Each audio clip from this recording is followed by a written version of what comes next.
বৃষ্টি আসবে। ইলিশ মাছ ভাজা হয়ে যাচ্ছে। 1 কেজি নিলে 6টা মাছ পাওয়া যায়, একদম ছোট সাইজ।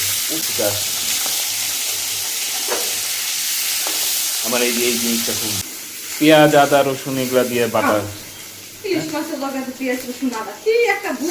ও না, এটা কি কি দিছেন আমি তো বুঝতে পারতেছি না।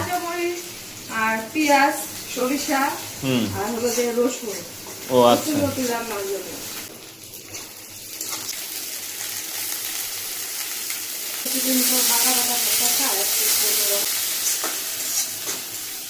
ডিম ভর্তার মধ্যে দিয়ে দিলেন।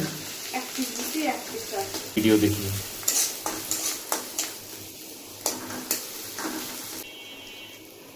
সরিষা মাছের ডিম দিয়ে ধনে পাতার ভর্তা।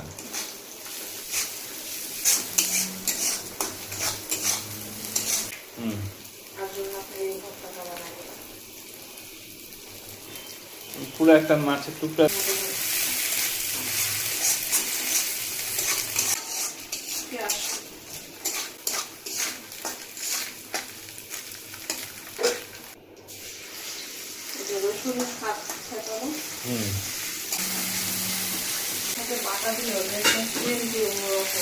অন্যরকম একটা ফ্লেভার আছে।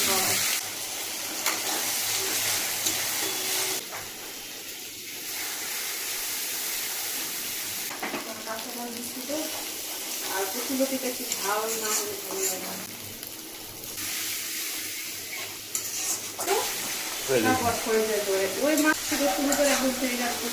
অনেক বড় বড় করে, কিন্তু ফেরিঘাটের যে ছোট ছোট হোটেলগুলো ছিল ওগুলো সব শেষ। ওগুলো খুব টেস্ট ছিল, মানে পেঁয়াজে ভরপুর থাকতো।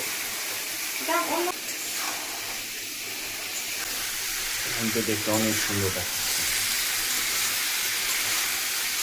আরো কিছুক্ষণ লাগবে না? মাখো মাখো সিদ্ধ হয়েছে লতি। পানির ভাত থাকলে তাহলে আমার পানি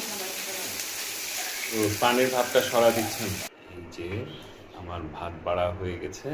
এটা হচ্ছে মাছের ভর্তা ডিমের সাথে লেবু, ডিম ভাজি, আর এই হচ্ছে কচু লতি দিয়ে। কিন্তু মাথা লেজ খেতে পারি না, এই জন্য নুসরাত মাছের টুকরা দিয়ে দিয়েছে এটার মধ্যে। আর এই যে এখানে লতিগুলো, আর একটু ঝোল ঝোল তেলটা দেন, তেলটা দেন। তেল খাওয়া হচ্ছে অনেক সুন্দরভাবে। আমার ভাতের প্লেট রেডি।